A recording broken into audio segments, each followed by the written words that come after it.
So I'll tell you what policymakers say to me, and they've been saying this to me for over 20 years in Washington. Right, I've been through now a number of administrations, from Bush to Obama to Trump to Biden and back to Trump, and that is, I want to get back to this issue of the opposition. Mm-hmm. There's no doubt in my mind that millions of Iranians despise this regime. Maybe it's even the majority of Iranians that want to see the end of the Islamic Republic. There's no doubt to me that a free Iran would be a prosperous and successful Iran, because I've always said that the only place where Iranians don't succeed in the world is inside the Islamic Republic of Iran. I grew up in Toronto, Taranto, as they call it.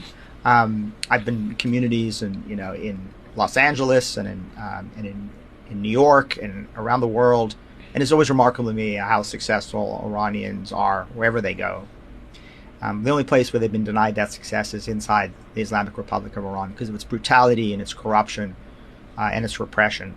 But what policymakers say to me is, Mark, if we could only get a unified Iranian opposition inside the country and outside the country, then we would have a unified opposition to work with. And we must have a unified opposition if we're able to take on the thugs of the Islamic Republic. So bring me back a unified opposition, and then we'll talk about maximum support for the opposition. What do you say to that objection?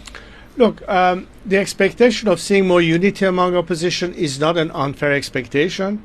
The question is, there are many elements that expedites and encourages more unity in an opposition as a direct result of your own behavior vis-a-vis the issue. Look, what would be the incentive of an Iranian activist, dissident, political prisoner, irrespective of their political persuasions, to think that they have a chance to overcome a regime that will execute a singer for just singing a song against them, while you're sitting here continuing to negotiate with the regime and its representatives, not taking any action against their behavior, because while they're taking hostages, they still have elements related directly either to the top heads of the regime and their families that are money laundering in Toronto or in London, or have members of their families that are employed by the US government that have direct relation to the IRGC, for instance. When they see all of that happening, they say, well, how clear are you in your heads of assessing the situation properly? I want to go back to a point you raised and then tie it into the opposition and the expectation that they have.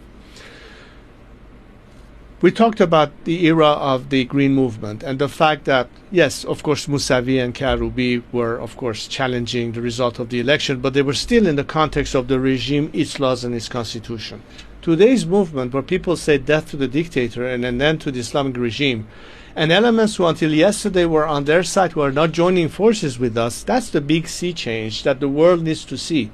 When somebody like Mehdi Nasiri, who was a right-hand person to Ali Khamenei, he was the editor-in-chief of Kayhan newspaper, the equivalent of Pravda in the Soviet Union, who today says we have to work with Reza Pahlavi to usher in an era of change beyond this regime. It's meaning that we're beginning to peel away from the regime and converge with us.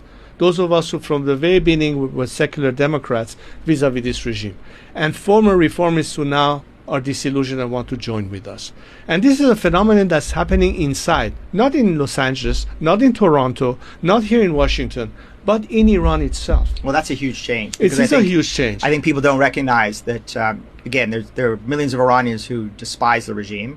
There's no doubt, I would say, that there are also hundreds of thousands, if not maybe a few million young men who are Islamists who are willing to go to the streets and kill their fellow Iranians to defend the regime. But what you're pointing out, which I think is really important and is not discussed enough, is there are persuadables inside the regime. There are people who once supported the Islamic Republic who are now recognizing there's no future for an Iran with the Islamic Republic. Exactly. And those people and that's why they say that we need to work out. Exactly. And look, many who were the worst enemies of my father want to work with me today towards that solution. And you know what? I've been calling for a coalition of the willing. And I want to simplify one question, if I may. I believe that in this world we have two categories of people in general, whether they're Iranian Americans or others. The first category are people I would qualify as being part of the problem. They're not willing to change. They are hell-bent on their own radical ideas. They are not willing to compromise. They're not willing to abandon or admit when they were wrong in some judgment before. So they continue to be part of the problem. And my friend, I don't waste a minute of my time on them. The second category of people are people who want to be part of the solution. And they are willing to change their ideas. They're willing to adapt to the new circumstances. They're willing to see that now we need to be able to do this. And in my judgment book, I think that the people I want to be able to work with are people who are today committed to a solution that is the best interest of the Iranian people, irrespective of where they stood yesterday. That's the basis of the coalition I want to create and propose. So as long as you understand that the demeanor and the mindset of those who can be part of this diverse coalition of the willing and able, and they are diversified in opinions. There are representatives of the left, of the center, of the right. There are Republicans, there are monarchists. But the issue for us is to achieve the ultimate goal of democratization in Iran on three key fundamental elements. Iran's territorial integrity, which is very important to us. The issue of human rights as a matter of principle and values and systems and laws. And of course, secular democracy, which means a clear separation of religious from governments. I think on that you will discover that the majority of Iranian democratic forces agree on this. There are some groups that we cannot work with. I'll be very honest. We cannot work with the MEK. We cannot work with separatists. And the reason is very simple. Because either they are inherently non-democratic or they go against the grain of challenging or threatening Iran's territorial integrity. I'll be very honest with you. I cannot work with these two groups. But I can work with every other groups, including those who were at some point revolutionaries of yesteryear, but today agree that they were in the wrong path and we need to now regather forces for a better future. So that also goes to the spirit of my view of national reconciliation towards a better future. Maximizing defections from this regime to minimize the resistance against the Iranian people for that change and guarantee that the transition will be as smooth and as least costly to the nation. But I need to have that element of foreign support in this. So that's where I come back and tell those contrarians or naysayers or people who might be worried that are we yet again not sure as what the outcome would be. The devil that we know is better than the devil that we don't, which I think is a big excuse. I say, look among yourselves. Look how many people, just by looking at the Iranian diaspora, you made an allusion to it when living in Toronto. How many successful Iranians who are doctors, who are entrepreneurs, who are CEOs of this and that company, who run the world as we speak, including here in America? How much potential exists between them being the link between who once freed Iran with a country like America? I think President Trump will understand that, at the end of the day, it's good for business as well. When you have entrepreneurs, including one of his people, Elon Musk, who could have a Tesla plant in Baluchistan, for instance. Or we have people from Uber, from eBay, from all of these big Iranian entrepreneurs from Silicon Valley and elsewhere who can commit billions of dollars of investment to rebuild Iran in the future. And this is not just limited to America, mind you. None of this will happen when you have a corrupt regime with a paramilitary mafia running the show, intimidating the world by taking hostages, threatening the existence of a country by trying to wage nuclear war against them and all of that, and you still think that the solution is to negotiate with them? Seriously? And I agree with you. I mean, and I think it's a critical message to the Trump administration that if you want to make Iran great again, you got to make Iran free again. And the answer is not some nuclear deal that is some minor improvement to the 2015 Obama deal that puts a few more years on the sunsets. Because that deal is only kicking the nuclear can down the road, which is going to explode in our faces. And it's only going to send billions of dollars into the coffers of the regime that it can steal and that it can use for repression and to fund its proxies. Your Highness, I'm to tell you, I'm very worried about another Iran nuclear deal. And I'm very worried about Khamenei running circles around yet another American president. Give us your view of where Khamenei is today versus where he's been over the years. Our take on the situation is that, Khamenei is getting more and more isolated. The scope of his tent is becoming close, much more limited than it was before. There's more fragmentation within the system. We have seen even in the last few months a lot of dissension among the ranks. And this is an indicator of what's to come. I don't think he can usher in a successful successor to himself. I don't think that he's hoping that his son, Mujtaba, is going to step in. He will even have the credential or the legitimacy to play that role of the supreme leader.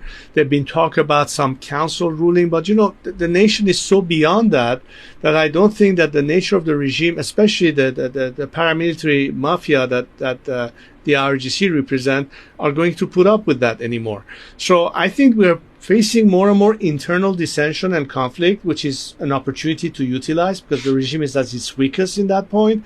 And I don't think that Khamenei is going to be let me rephrase it.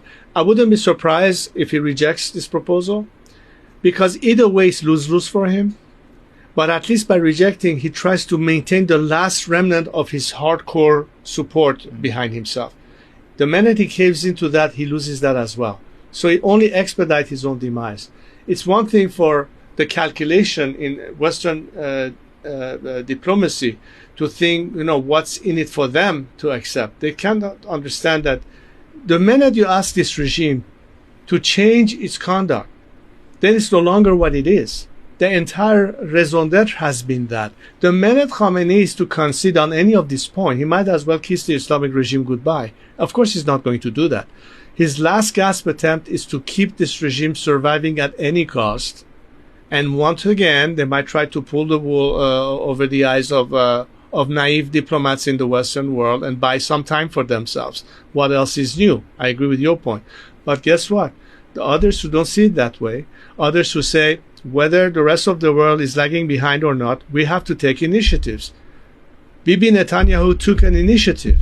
If he didn't strike back against Hamas and Hezbollah, we'll still be sitting here. Maybe Bashar Assad will still be sitting in Damascus.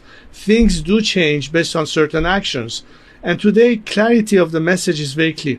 The regime has lost. Let's understand that. That's what Washington needs to understand, London needs to understand, Berlin needs to understand, Paris needs to understand, and of course everybody else in the world needs to understand.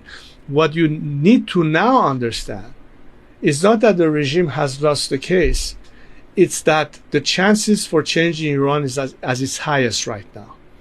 But we can give certainty to guarantee a better future by being clear on the alternative. Look, my strategy is to encourage maximum defection so we smooth the process of change by including the majority of those who don't have their hands soiled in the blood of the Iranian people survive regime change. Complete different process of de-Baathification in So that's, Iraq, by the way, a great strategy. It's maximum pressure on the regime, maximum support for the Iranian people, and maximum defection for those inside the regime who understand that their future is tied to a free Iran, not an Islamist Iran. And that they have a role to play to maintain stability and order. And that's my answer to those who say, well, we don't know what's going to happen next. I guarantee you one thing. If you start dragging your feet yet again, you're only guaranteeing escalation of conflict and a different reality in the world. On the other hand, if you help Iran liberate itself, not only you immediately eliminate most of the problem associated with the regime at once, but you make sure that we can have a very soon-to-be-reached stable future. Because now the people who are out there dealing with you are willing to work with you, have the same values and principles that you are professing, and we can work in absolute partnership to remedy the problems of our region, which are numerous. Water shortages, the economic situation, anything that stand in waiting depending on how long this regime survives. So I think it's this only way to look at it as a win-win proposition. As I said, I'm doing my part together with my fellow Iranians. I hope we will find some partners in the Assad who are willing to join in on this mission that could liberate the entire world. We can have a different world as a result very soon, depending on how fast we are willing to act now. But you've mentioned a couple of times Israel, and I actually met you for the first time in Israel, in Tel Aviv. And I remember thinking, wow, it is remarkable that you were there. And tell us a little bit about your decision to go. I mean, it was quite a brave decision.